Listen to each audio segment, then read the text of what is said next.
After a year of rest, Sinbad's heart longed for adventure once again. His family begged him not to sail again, but the call of the sea was stronger. Soon, Sinbad boarded a great merchant ship and sailed toward unknown horizons. For many days, the voyage was peaceful, and the sailors' fortune was on their side. But fate was quietly preparing a terrifying surprise.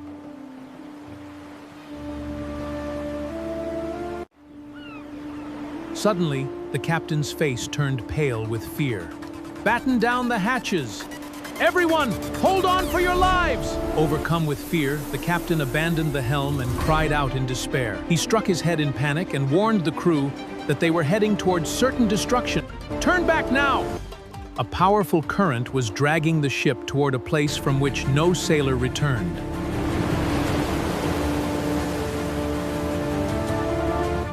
The crew lowered the sails, but the ropes snapped one after another.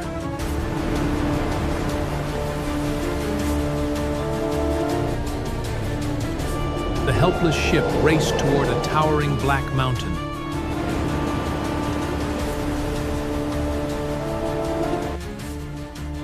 With a thunderous crash, the ship shattered into pieces.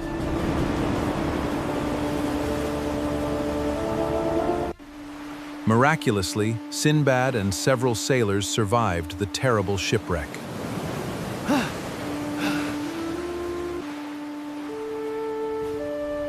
Together, the survivors explored the mysterious shore. Soon realized they had entered a place from which no one escaped. Although treasure surrounded them, hope slowly began to fade. Days passed, and their food supplies grew smaller and smaller.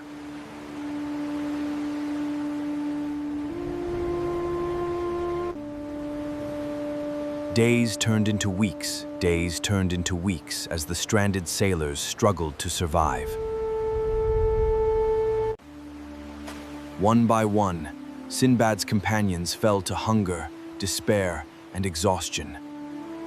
Eventually, Sinbad became the last survivor. Believing there was no escape, Sinbad sat alone and prepared himself for the end. Then a new idea suddenly sparked hope within his heart.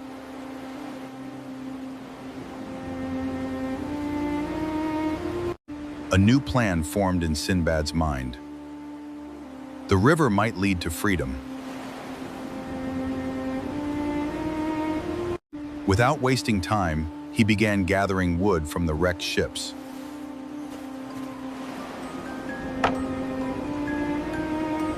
Piece by piece, Sinbad built a strong raft.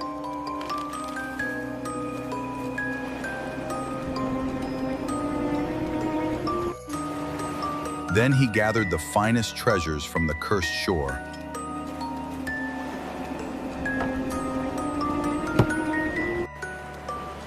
He loaded the treasures onto the raft and prepared for the unknown.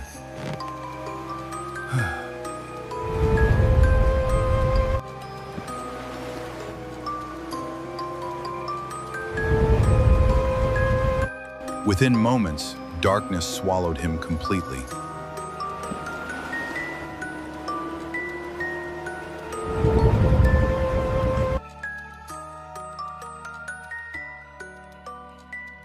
The underground river carried him through endless tunnels. Sometimes the cave ceiling came so low that it nearly struck his head. Days passed in darkness until hunger and exhaustion overcame him. When Sinbad opened his eyes, he found himself in a strange and beautiful land. Several local men stood nearby, watching him with curiosity.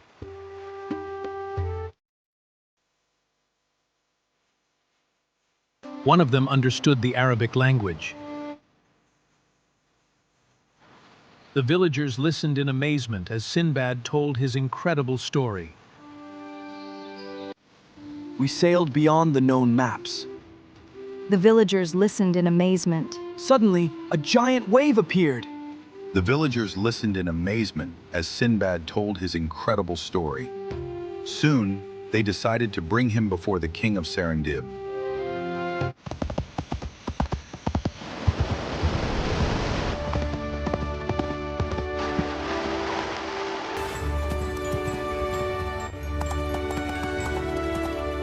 At last, the great capital of Serendib appeared before them.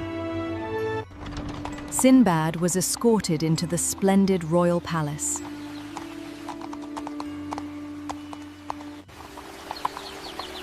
The king welcomed him with kindness and honor.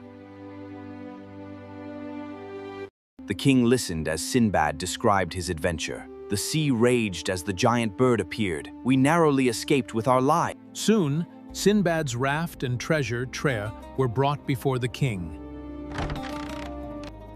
The king had never seen such extraordinary treasures before. Exquisite! I have never seen such pure perfection. Sinbad offered all his treasures to the king as a gift. But the generous king refused and promised to reward Sinbad instead. The king ordered that Sinbad be treated as an honored guest.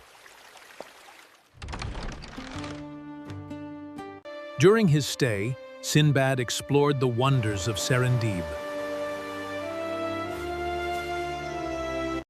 Eventually, Sinbad asked permission to return home. Yes, you have my permission to return. Before Sinbad's departure, the king prepared extraordinary gifts for Caliph Harun al-Rashid.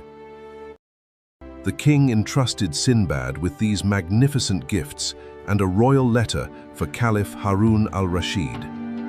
After a safe voyage home, Sinbad delivered the gifts to Caliph Harun al-Rashid and completed his sixth great adventure. Thus ended Sinbad's sixth voyage, a journey of courage, faith, wisdom, and survival against impossible odds.